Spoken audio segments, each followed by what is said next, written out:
Bonjour à tous et bienvenue dans ce webinaire du Hub Edmobilux, qui est le hub de l'Observatoire digital des médias pour la Belgique et le Luxembourg. Je m'appelle Alexandre Lafilippe, je travaille au EU Lab, qui est membre du hub, et nous allons attendre quelques minutes pour que tout le monde puisse arriver avant de démarrer le webinaire.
Bonjour à tous.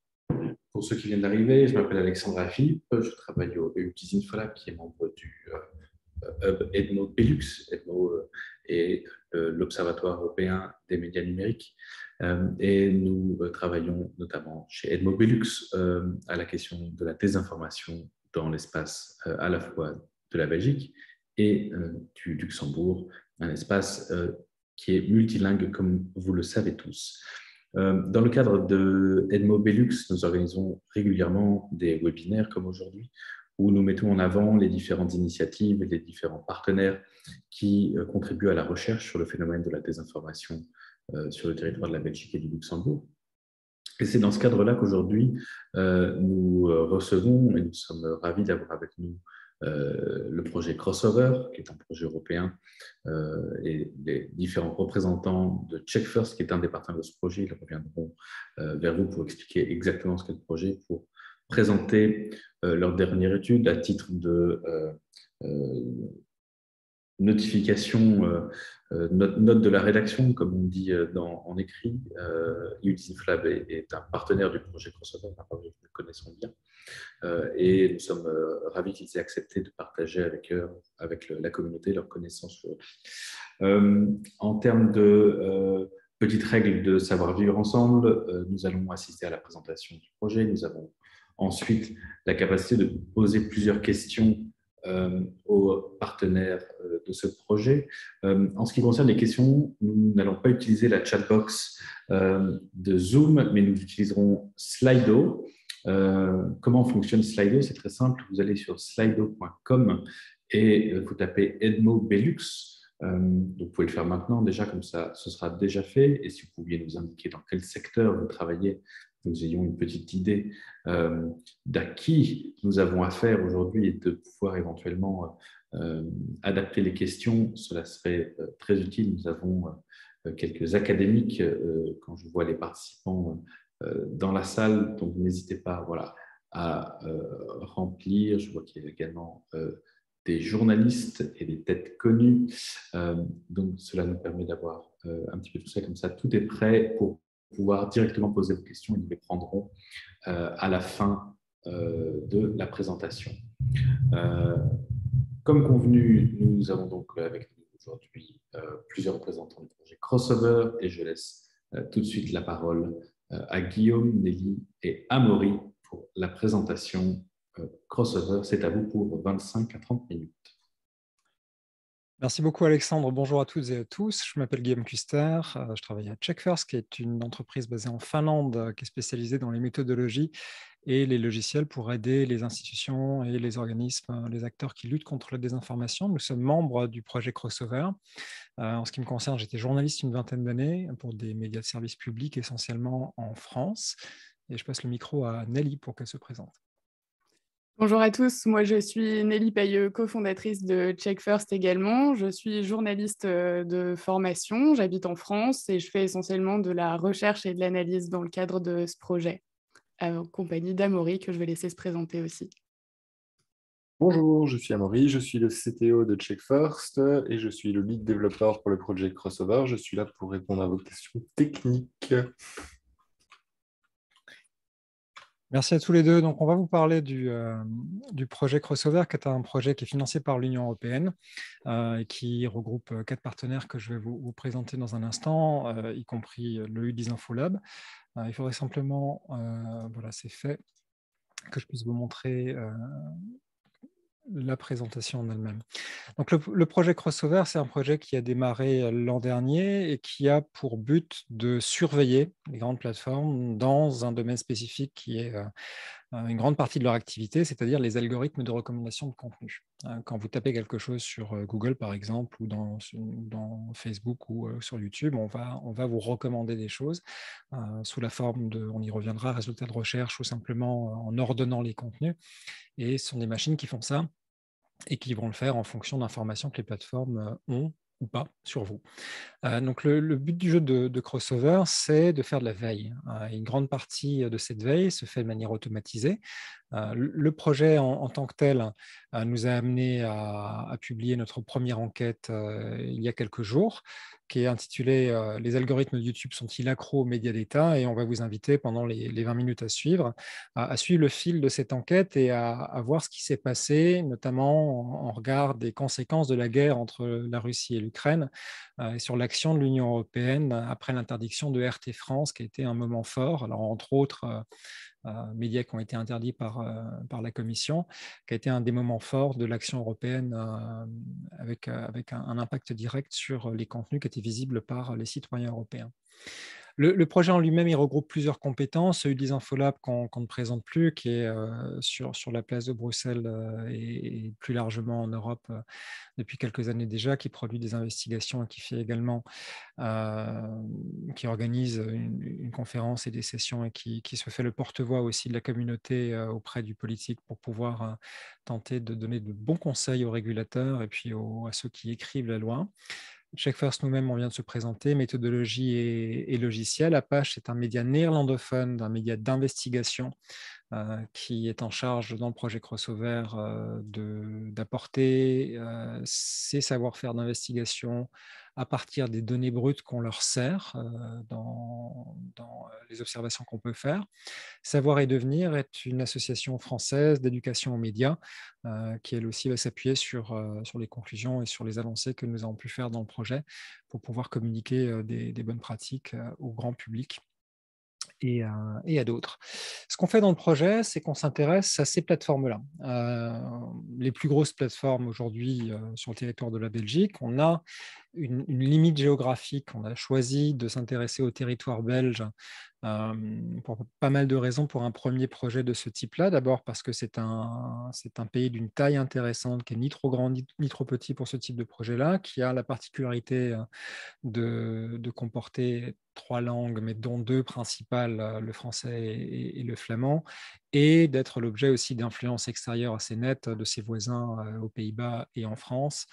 La question qu'on se posait aussi était de voir comment ça pouvait se traduire sur les réseaux sociaux. Donc, parmi les plateformes que l'on observe, on a évidemment YouTube qui va beaucoup nous intéresser aujourd'hui, Twitter, Google pour la recherche en tant que telle. Quand vous allez taper un mot dans Google, vous avez remarqué souvent que le fait de commencer une phrase dans la barre de recherche de Google va aller provoquer des suggestions d'autocomplétion de la phrase. Donc, Google va terminer la phrase pour vous pour essayer de deviner ce que vous alliez taper, mais peut aussi vous influencer. Donc, on va collecter toutes les autosuggestions en simulant des frappes dans la barre de recherche et en collectant toutes les heures les suggestions que Google peut faire. On fait quelque chose d'assez similaire pour Google Actualité, Google News en anglais, où là, en réponse à une recherche, si on tape par exemple le terme vaccin en Russie, Google News va nous présenter des articles de presse qui traitent du sujet qui est l'objet de notre recherche là, mais là aussi dans un ordre particulier. Donc, on va aller relever cet ordre et puis stocker les données. Reddit est un peu moins connu, mais tout de même utilisé en Belgique. Il y a des groupes néerlandophones et francophones actifs que l'on suit. Donc là, on va aller regarder quelles sont ce qui s'appelle les hot topics, les sujets les plus populaires sur ce forum de discussion amélioré. C'est une manière un peu succincte de le présenter. Et puis Odyssée, qui est le petit dernier rajout qu'on a ajouté la veille d'Odyssée en cours de route dans le projet.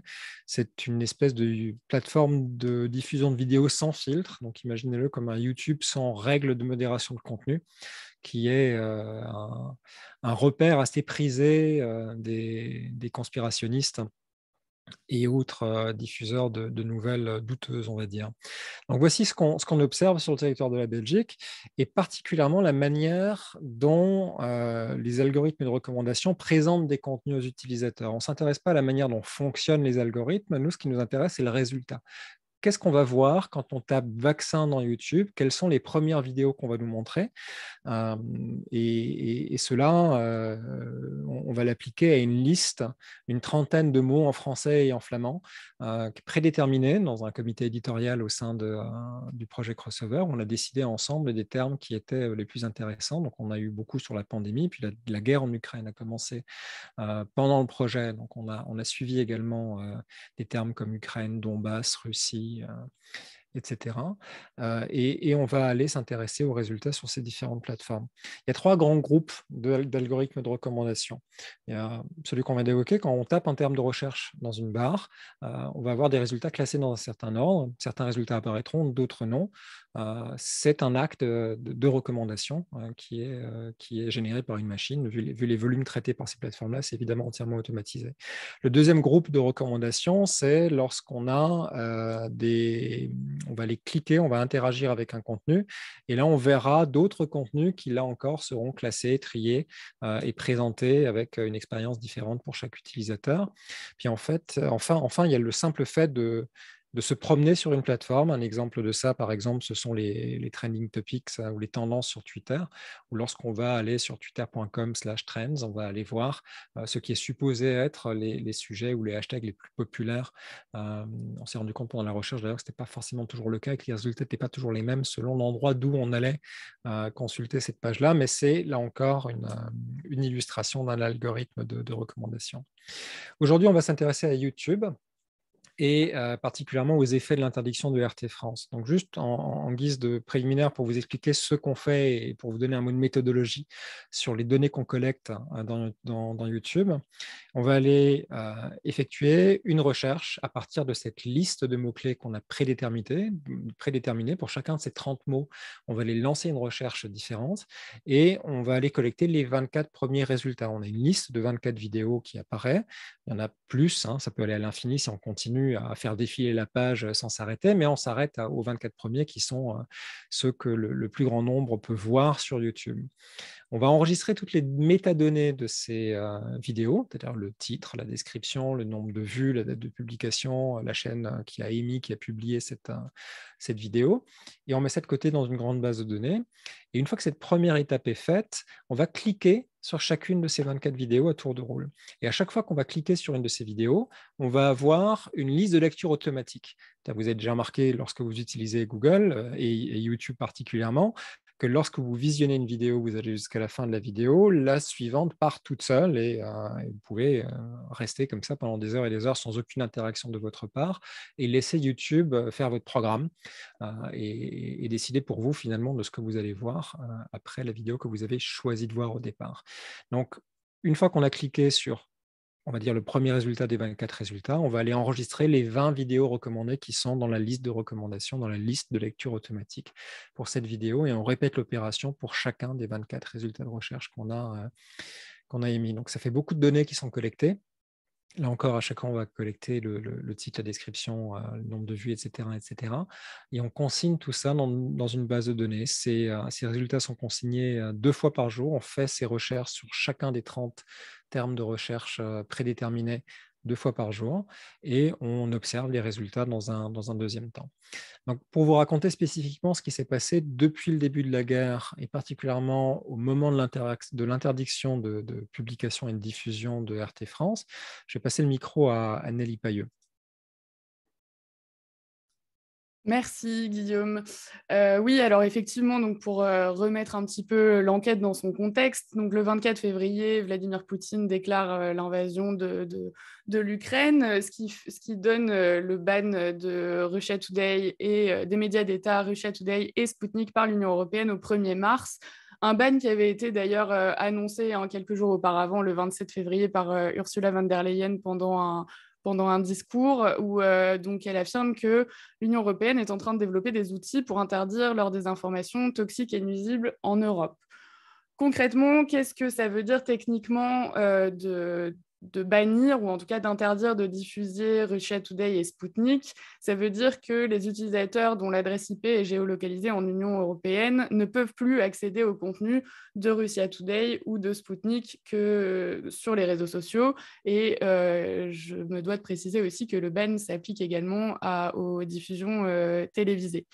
Nous, on s'est focalisé dans le cadre de l'enquête particulièrement sur la chaîne RT France, le compte RT France et sa diffusion sur YouTube, dans le cadre de la Belgique, puisque le projet Crossover s'intéresse à la Belgique, en effectuant une recherche sur le mot-clé Russie. Donc l'idée, c'était de se mettre dans la peau d'un utilisateur belge qui taperait le mot Russie sur YouTube et qui viendrait à chercher des informations. De manière générale, on s'est rendu compte que Russia Today, avant l'interdiction de diffuser, était déjà assez présent sur les réseaux sociaux, était déjà assez fort, notamment depuis février 2022, donc vraiment juste avant le ban. Le ban arrive le 1er mars, l'interdiction arrive le 1er mars, où il gagne quasiment 38 millions de vues de vidéos en février 2022, en un seul mois. De la même manière, sur le même mois, Russia Today gagne plus de 90 000 abonnés, donc c'est assez énorme, c'est un pic sans précédent dans l'histoire de la chaîne, ou en tout cas d'après les données de Social Blade depuis septembre 2019. Et de la même manière, dans notre dashboard à nous, dans le cadre du projet Crossover, on s'est rendu compte que le contenu de Russia Today était propulsé par l'algorithme dans les recommandations et les résultats de recherche. Donc, comme vous le voyez sur la diapositive qui vous est présentée, Russia Today apparaît en second dans les chaînes les plus recommandées, après un résultat de recherche, mais aussi, comme Guillaume l'a expliqué, dans les chaînes les plus recommandées en autoplay après avoir cliqué sur une vidéo. Si on prend l'exemple du 24 février, le jour où Vladimir Poutine annonce l'opération militaire dans le Donbass, on se rend compte que cette vidéo-là a été recommandée 18 fois sur 24 et qu'elle se retrouvait à peu près en 2e position dans la liste des vidéos recommandées. Donc, ce qu'on peut déduire, c'est que non seulement Russia Today, avant le ban, a gagné des vues et des abonnés, mais en plus, ils ont vu leur contenu, leurs vidéos propulsés dans les top recommandations et résultats de recherche. Et ce, jusqu'à l'interdiction de diffuser, où on voit un stop assez net sur ce graphique, et où on se rend compte que du coup, le contenu de RT n'est plus présenté aux utilisateurs de l'Union européenne sur YouTube. On a continué à monitorer le mot-clé Russie sur la plateforme de YouTube dans le cadre du projet Crossover, et on s'est rendu compte qu'un autre protagoniste commençait à prendre de l'importance, voire à dépasser Russia Today dans les résultats de recherche et les recommandations. C'est le protagoniste que vous voyez en marron. Donc Russia Today est en vert et l'autre protagoniste est en marron sur les graphiques que vous avez sous les yeux. Et ce protagoniste, c'est en fait CGTN français. Donc CGTN français, c'est China Global Television Network, c'est la chaîne internationale de CCTV Média, qui est le groupe de médias qui appartient à l'État chinois, qui est sous contrôle du Parti communiste. Ce qui s'est passé avec CGTN entre mars et avril, donc vraiment juste après le ban, c'est qu'on s'est rendu compte qu'en moins d'un mois, la chaîne CGTN français avait vu ses recommandations multipliées par 10. Là, ce que vous avez sous les yeux, c'est donc le premier graphique représente la place de CGTN avec la courbe où vous voyez qu'elle est entourée là, de manière globale dans les contenus recommandés. Et ce que vous avez en dessous représente la chaîne seule. Donc, on voit une nette montée des recommandations de la part de CGTN français. On constate qu'en fait, en un mois, sur le mois de mars, les recommandations ont été multipliées par 10. On s'est rendu compte aussi sur les 2 mois de mars et avril que CGTN est devenue la chaîne la plus recommandée sur la recherche Russie. Donc là, la capture d'écran date du 12 avril. 12 avril, date à laquelle CGTN français avait 7 vidéos recommandées dans le top 24 des résultats de recherche. Globalement, ce que ça veut dire, c'est que le 12 avril, si un utilisateur belge tapait Russie dans la barre de recherche de YouTube, il y avait de fortes chances qu'il soit amené à avoir des résultats provenant de CGTN français dans les résultats de recherche. C'est des données qui sont d'ailleurs confirmées, corroborées par Social Blade, puisqu'on se rend compte que juste après le ban, CGTN gagne plus 13,5 millions de vues en mars, 15,6 millions de vues en avril, donc vraiment une montée assez soudaine et assez conséquente.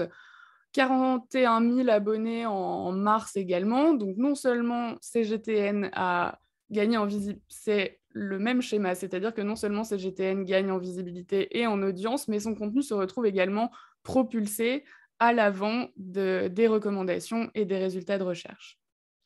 Ça, les données qu'on a analysées dans ce cadre-là, ça a été la première partie de notre enquête où en fait, on s'est appuyé sur l'API de YouTube qui est faite globalement pour les chercheurs et les développeurs pour permettre d'établir des recherches et des statistiques sur ce qui concerne YouTube. Mais on voulait faire une double vérification de ces données-là pour être sûr de ce qu'on voyait. Donc, on a créé dans le cadre du projet un réseau d'analyseurs qu'on a disséminé dans toute la Belgique et que Guillaume va vous présenter maintenant. Merci Nelly. Donc, il faut juste rappeler que CGTN, en quelques semaines, a pris plus de place sur YouTube lorsqu'on cherchait le mot Russie que des médias déjà très établis comme France 24 ou LCI qui étaient là depuis aussi longtemps, sinon plus longtemps que CGTN, parce que la chaîne YouTube qui s'appelait CCTV9 avant d'ailleurs, existe depuis 2013, mais était quasiment pas vu par un public francophone, que ce soit du reste en Belgique ou en France, dans les recherches qu'on a pu faire par ailleurs, même si évidemment le focus du projet était uniquement sur la Belgique. Donc, qu'est-ce que ça veut dire la différence entre l'API et puis notre propre réseau? C'est-à-dire qu'on a monté, nous, un réseau de micro-ordinateurs qui ont pour but de simuler des utilisateurs. Ce petit ordinateur que vous voyez a été empaqueté dans une petite boîte, remis à des volontaires un peu partout sur le territoire belge.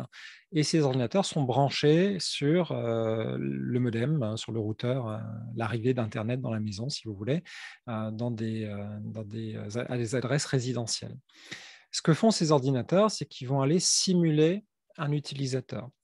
Ils ne vont pas aller appeler directement des outils informatiques comme les API qui sont fournis par YouTube. Ils vont ouvrir une fenêtre de navigateur, ils vont aller localiser la barre de recherche, ils vont taper un mot de recherche, appuyer sur Entrée, attendre que ça charge et collecter les informations sur les vidéos qui sont affichées dans le cas de YouTube. Et on utilise ce même réseau pour aller faire de la veille sur les autres plateformes, celles dont je parlais au début de cette présentation.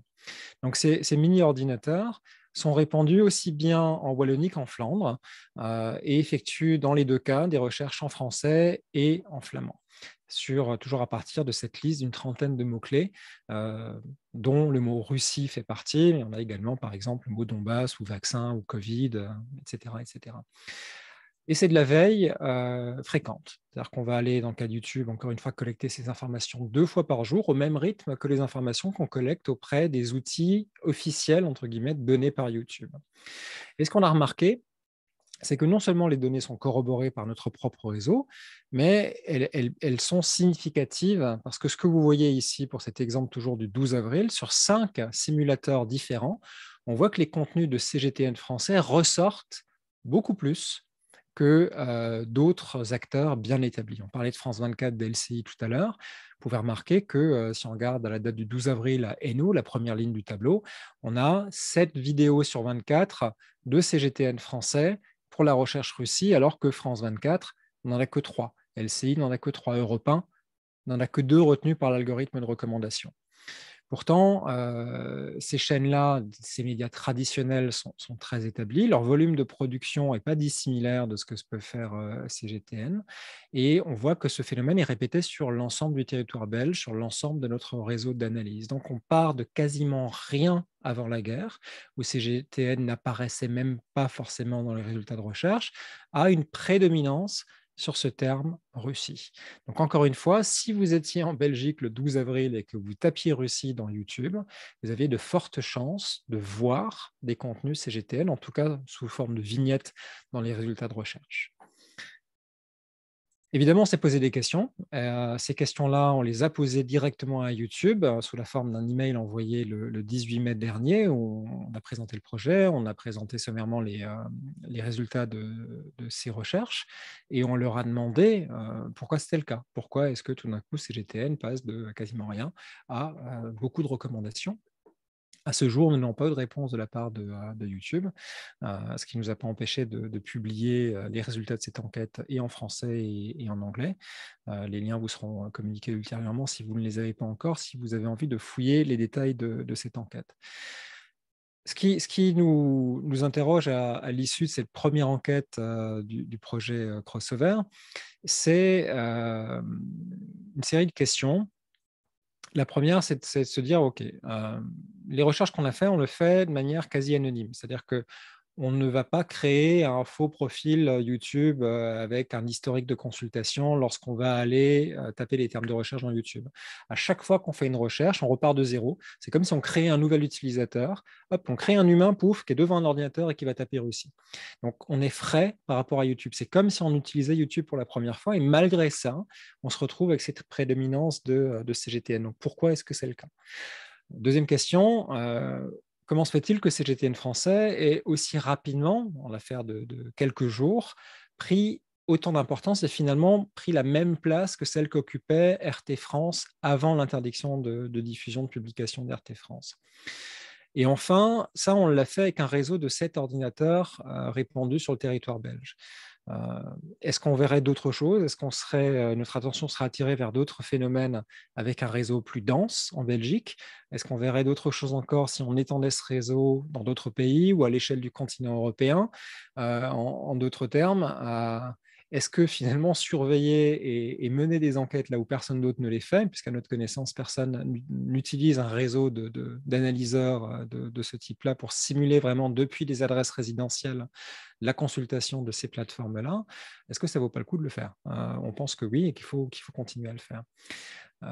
On va démarrer une session de questions-réponses. Si vous n'avez pas encore rejoint l'interface pour poser les questions, vous pouvez scanner ce QR code avec votre téléphone et poser directement vos questions pour qu'Alexandre puisse, de sa belle voix douce de modérateur, nous les relayer et on serait ravis d'y répondre.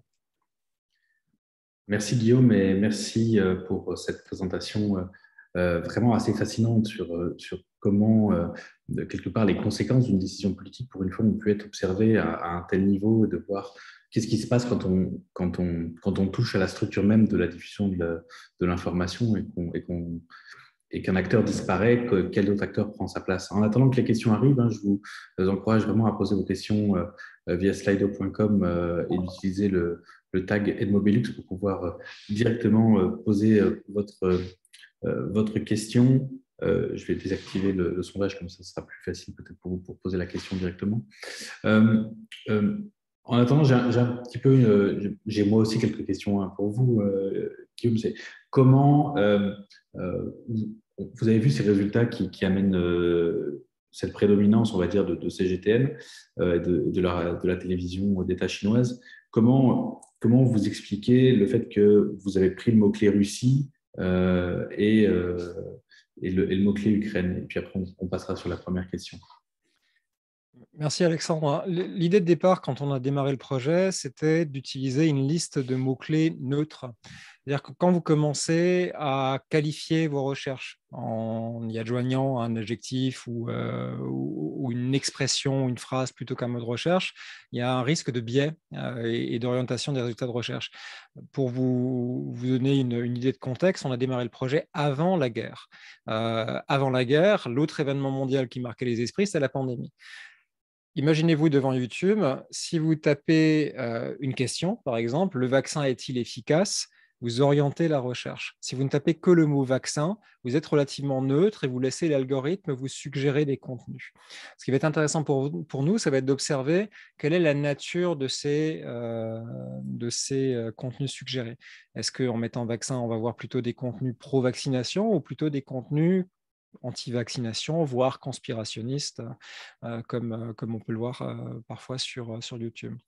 Donc, dans le cas de la guerre en Russie, évidemment, dès que la guerre a commencé, on a rajouté des mots-clés puisque on s'est laissé de la marge quand on a démarré le projet. On a des termes qu'on observe sur les 15 mois de la durée du projet, ou quasiment, et puis on a un volant de termes temporaires.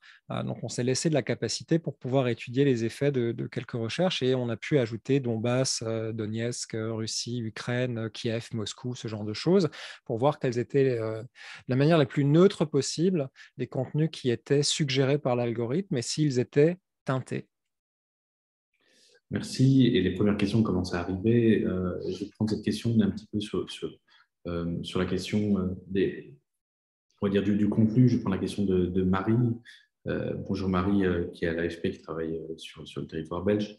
Marie qui dit « Bonjour, vous êtes partie du principe que toutes les chaînes apparaissent dans le résultat référence de la même façon leurs vidéos, mots-clés, titres, etc. » Alors, ce n'est pas quelque chose qu'on a considéré directement parce que ce qui nous intéresse, c'est ce que l'algorithme nous recrache comme résultat, indépendamment de la manière dont les chaînes vont aller tenter d'optimiser la présentation de leur contenu.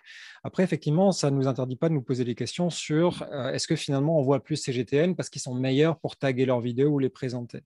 La réalité des choses, c'est que ce n'est pas ce qu'on a observé. Si vous regardez par exemple la chaîne Europe 1 ou même France 24, ils sont très forts aussi pour faire de l'optimisation du tag, des descriptions complètes, parce que il y a toute une série de théories, de supputations sur la manière dont fonctionne l'algorithme. Nous, on ne sait pas comment il marche l'algorithme, mais à la limite, on ne s'intéresse pas à la manière dont fonctionne l'algorithme. Ce qui nous intéresse, c'est le résultat. C'est quels sont les contenus qui sont présentés aux citoyens lorsqu'ils vont aller rechercher quelque chose. Donc non, on ne regarde pas les chaînes directement, on regarde les vidéos individuellement qui sont recrachées par l'algorithme de recherche. On va aller relever de quelle chaîne proviennent ces vidéos et ensuite les mettre dans des groupes, si vous voulez, parce que oui, effectivement, on va rassembler les vidéos produites par CGTN pour montrer que CGTN est arrivé en tête des résultats de recherche le 12 avril en Belgique, mais d'autres jours aussi. Mais notre projet à nous, il s'intéresse à la manière dont les algorithmes de recommandation vont présenter du contenu à l'utilisateur et on collecte l'information au niveau de la vidéo et pas de la chaîne. Mais encore une fois, pour répondre succinctement à votre question, en corollaire, on a observé que ce n'est pas parce que CGTN savait faire du SEO, en gros, savait faire de l'optimisation de moteurs de recherche, qui s'en sortait mieux, il y a autre chose derrière, sans pouvoir le quantifier pour autant. Alors, une question de quelqu'un qui a dû manquer quelques minutes de la présentation. Ça fait une bonne piqûre de rappel. Est-ce qu'on a une intuition sur la raison de la montée de CGTN dans les recommandations ? Alors, c'est pour ça que le titre du papier, c'est est-ce que l'algorithme de YouTube est accro aux médias d'État ? Non, on ne sait pas. On ne sait pas factuellement pourquoi c'est le cas. C'est d'ailleurs la raison pour laquelle on a posé la question directement au principal concerné, c'est-à-dire YouTube. Après, on peut tirer des conséquences ou émettre des hypothèses sur le fait d'abord qu'ils ne nous répondent pas, ou en tout cas pas dans les 3 semaines depuis qu'on leur a envoyé le mail. Et ensuite, avoir une intuition, je peux vous donner une intuition personnelle, mais elle n'engage que moi, elle n'engage pas le projet et même pas ma propre entreprise. C'est qu'il faut se souvenir quelle est la raison d'être d'un algorithme de recommandation. Un algorithme de recommandation, il n'est pas là pour donner le meilleur résultat possible à l'utilisateur. Un algorithme de recommandation, il est là pour conserver un utilisateur le plus longtemps possible sur la plateforme, pour lui montrer le plus de publicité possible, pour engranger le plus d'argent possible. C'est qu'il y a un intérêt financier de la part des plateformes, sous la forme de revenus publicitaires, à maintenir des gens le plus longtemps possible en leur présentant des contenus qui sont susceptibles de faire en sorte qu'ils restent le plus longtemps possible sur la plateforme. Donc, ce qu'on sait, c'est que, évidemment, tout ça est automatisé. Quand vous voyez le volume de vidéos qui est publié sur YouTube ou de posts qui est publié sur Facebook, ce n'est pas une tâche manuelle, et que ces entreprises vont aller créer des modèles et avec une instruction. Et l'instruction, ça va être fait en sorte que machin reste le plus longtemps possible sur YouTube. On se rend compte qu'il aime la pêche, et ben on va lui montrer des vidéos de pêche, comme ça il va avoir plein de pubs pour les moulinets qu'on a envie, que nos annonceurs ont envie de lui vendre. Donc l'intuition première, elle est là. Ce que ça veut dire, c'est que toujours avec les précautions oratoires de dire que c'est mon avis personnel,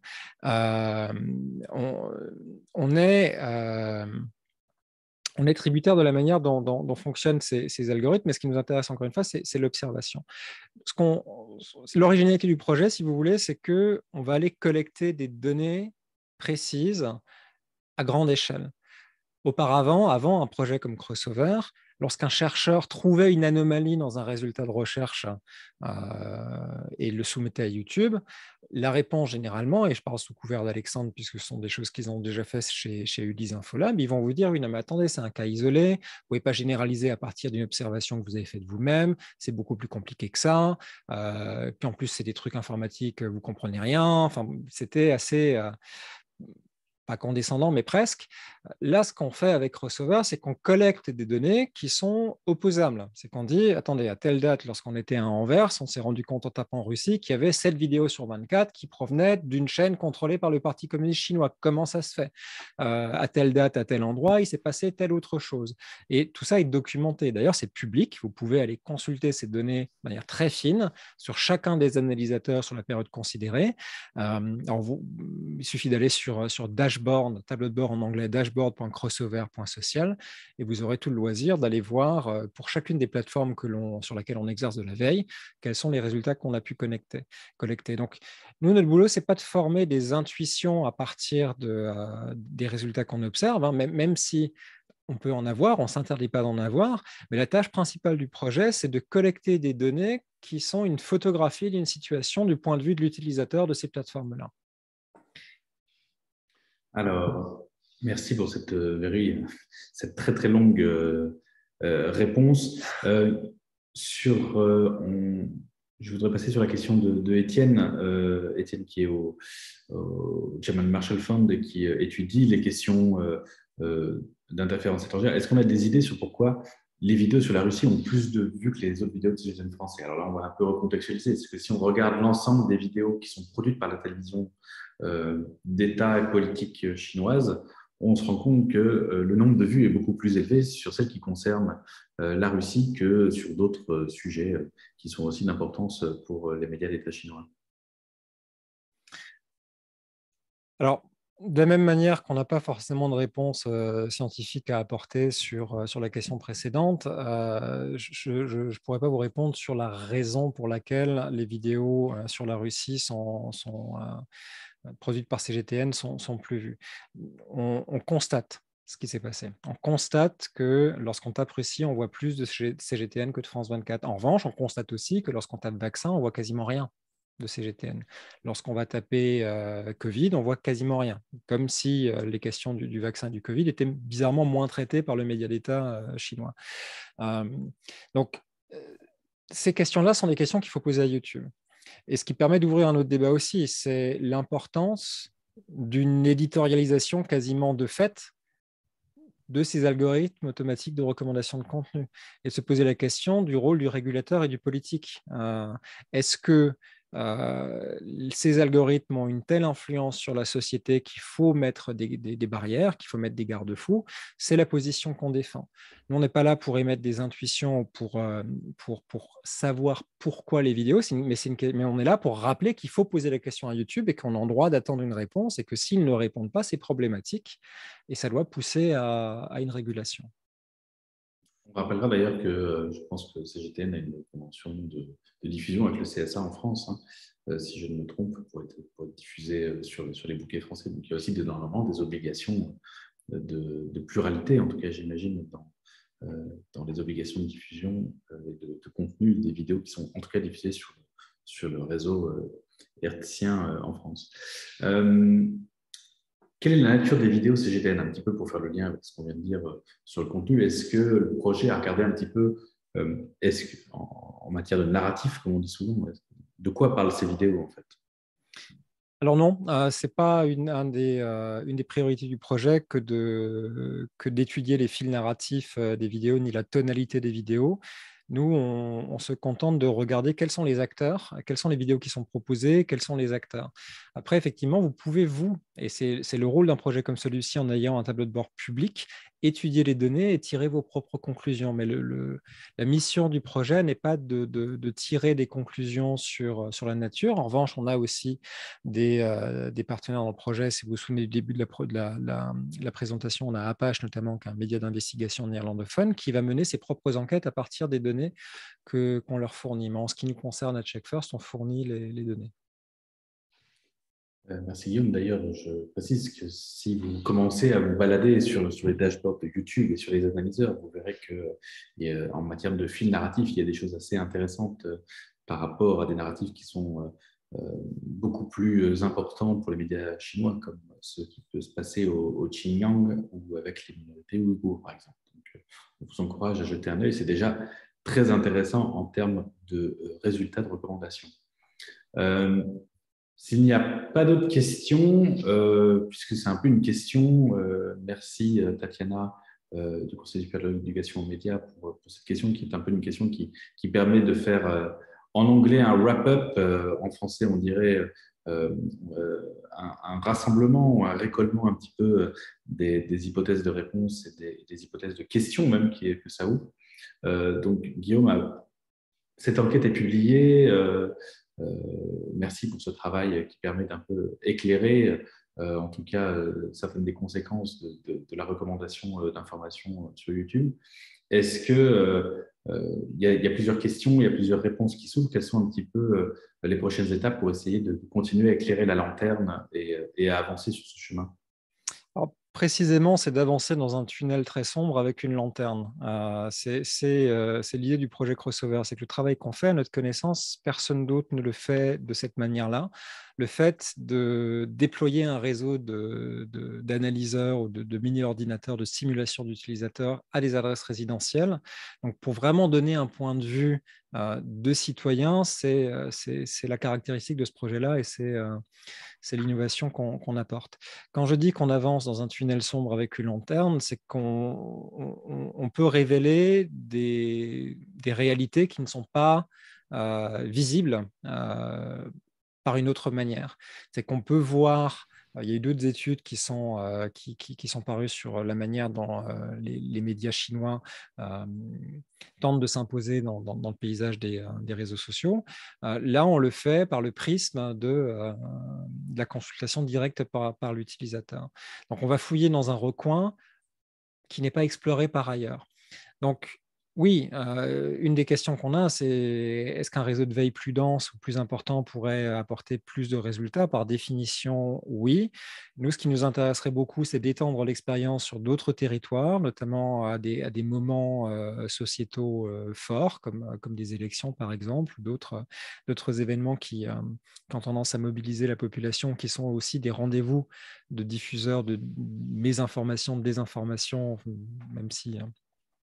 J'emploie pas forcément les deux termes de la même meilleure manière dans cette phrase-là, mais l'extension du réseau de veille, pour nous, est quelque chose qui serait intéressant à faire sur des territoires donnés, parce qu'on va donner une certaine forme de résilience à la société en disant, regardez, ce phénomène-là est apparu du point de vue de l'utilisateur, on ne peut le voir que de cette manière-là.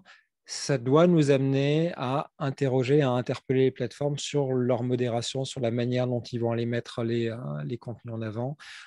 Pourquoi est-ce qu'un média qui est contrôlé par le Parti communiste chinois est plus souvent recommandé qu'une chaîne privée comme Europe 1 ou LCI, par exemple, qui est implantée dans le paysage depuis plus longtemps. Ce type de questions-là, on ne peut se les poser que par une observation qui est suffisamment vaste et répétée et validée en quelque sorte, parce qu'on a une redondance dans les résultats, que l'observation d'un simple chercheur derrière son ordinateur qui va faire quelques recherches par jour et les consigner dans son carnet. Merci Guillaume. Question de Marie, je pense qu'on peut enchaîner là-dessus parce que c'est vraiment intéressant, au-delà des objectifs prochains du projet. C'est que Marie dit, est-ce que vous avez d'autres exemples? Et c'est exactement un peu ce que tu viens de dire, Guillaume, c'est-à-dire comment est-ce qu'on peut essayer de voir, est-ce qu'il y a d'autres mots-clés qui provoquent la même chose? Est-ce qu'il y a des mots-clés qui ne la provoquent pas? Et d'essayer de continuer à prolonger un peu cette investigation-là. Elle dit, je viens d'essayer de taper avec Ukraine, j'ai aucune vidéo de CGTN. Alors peut-être qu'il faut qu'est-ce qu'il faut taper? Il faut taper Donbass, il faut taper nucléaire. Qu'est-ce qu'il faut est-ce qu'il y a une recette magique qui marche ou est-ce que c'est justement l'ambition de Crossover de commencer à susciter ces questions et à prolonger l'investigation? L'ambition de Crossover, c'est d'observer ce qui se passe. C'est de ne pas avoir de parti pris, c'est qu'on utilise une méthode qui s'approche de la méthode scientifique, c'est qu'on part d'une liste de mots. Alors certes, la liste de mots, elle est préconçue, elle est pré-produite, elle est choisie. Donc il y a un choix éditorial qui est fait au départ en disant on va observer ces phénomènes-là. On va observer Russie, Moscou, Kiev, Zelensky, Poutine, etc. ou vaccin, Covid, 5G, que sais-je. Donc il y a un choix. Mais après, ce qu'on va faire, c'est qu'on va observer ces mots-là tous les jours à des intervalles réguliers depuis toutes les machines que l'on gère dans le réseau. Donc, il n'y a pas de parti pris au départ. On n'a pas commencé le projet en se disant on va aller voir quel est le mot qui renvoie le plus de vidéos que CGTN. C'est un accident quasiment. C'est une observation de la réalité de voir que CGTN français a remplacé quasiment RT France dans ce rôle de certains appellent ça médias alternatifs, nous on appelle ça des médias contrôlés par les États, en termes de quantité de vidéos diffusées sur YouTube. Effectivement, sur le mot Ukraine, on a fait la même observation que vous, Marie, à grande échelle. C'est un mot qui suscite moins l'apparition de vidéos CGTN par l'algorithme de YouTube. De la même manière que vaccin au Covid, que je le disais tout à l'heure, on n'a quasiment rien de CGTN. C'est uniquement sur ce mot-là, Russie. Les réponses, on ne les a pas. On observe. En revanche, encore une fois, les données sont ouvertes. Libre à vous de formuler des hypothèses, mais l'idée vraiment pour nous, c'est de constituer des données opposables et de pouvoir à la fois éduquer les régulateurs et les législateurs sur l'ampleur de certains problèmes qui apparaissent au fur et à mesure qu'on fait les recherches. On s'attend à en voir d'autres, on ne sait pas encore lesquels, durant l'existence de ce projet qui court jusqu'en février de l'année prochaine, et de les consigner et d'être en capacité de décrire ce qui s'est passé. Mais notre rôle n'est pas d'aller étudier les narratifs ou de tirer des conclusions sur le fonctionnement de l'algorithme. En tout cas, si vous avez des questions, Marie ou d'autres, n'hésitez pas à rentrer en contact avec l'équipe du projet Crossover, parce qu'il y a beaucoup de choses communes à mener et de recherche, d'investigation. Et voilà, je voulais en profiter pour encourager chacun, si vous avez des idées d'investigation, si vous avez des idées de recherche, si vous voulez vérifier des choses que vous avez vues vous-même, ou si vous voulez ajouter des mots-clés. La liste n'est pas extensible à l'infini, mais le projet est toujours prêt à coopérer, à collaborer avec des autres acteurs de la société civile et les médias pour essayer de comprendre ces phénomènes de recommandation qui ne concernent d'ailleurs pas que YouTube non plus, qui concernent aussi Twitter, qui concernent aussi les suggestions dans Google, les suggestions dans Google News, la plateforme Odyssey aussi, qui est aussi intéressante. On reviendra peut-être là-dessus sur un prochain webinaire. Et on vous encourage vraiment à rester en contact avec le projet Crossover, crossover.social. Et Nelly a partagé dans le chat tous les liens vers le dashboard, vers la plateforme. N'hésitez pas à rentrer en contact avec eux. Et je voudrais vous remercier, Nelly et Guillaume, pour ce travail très, très éclairant. J'aimerais aussi en profiter. Nous sommes en train aussi de mettre en place ces webinaires de la part de Enmo Belux. Donc, comme je le rappelle, est un hub, un port d'attache pour tous ceux qui aiment travailler sur la question de la désinformation en Belgique et au Luxembourg. C'est un hub qui est multilingue aussi. Vous êtes à la session en français, nous sortons une session en anglais avec d'autres acteurs de ce réseau. N'hésitez pas à rejoindre le hub et à aussi vous signaler pour que nous puissions continuer à vous inviter. Nous avons un site internet belux.enmo.eu dans lequel vous pouvez vous inscrire. Si vous vouliez aussi bien nous aider à noter ce webinaire pour voir un petit peu ce que nous pouvons faire des améliorations et si cela a correspondu à vos attentes, n'hésitez pas via Slido à vraiment mettre un 0 ou un 1 si vous avez trouvé ça nul. Merci pour votre retour honnête sur la question. Nous vous donnons rendez-vous. Nous allons essayer d'instituer ces webinaires de manière beaucoup plus régulière, autour de une fois par mois. On va évidemment faire une pause pendant l'été, mais en tout cas, n'hésitez pas à continuer à suivre l'actualité du Hub, à la fois sur Twitter, sur LinkedIn et sur le site. Je vous remercie de votre attention. Je remercie encore l'équipe de Check First, de Crossover d'être venu. Et à très bientôt pour un prochain webinaire. Merci Alexandre. Merci beaucoup. Merci à toutes et à tous. Merci.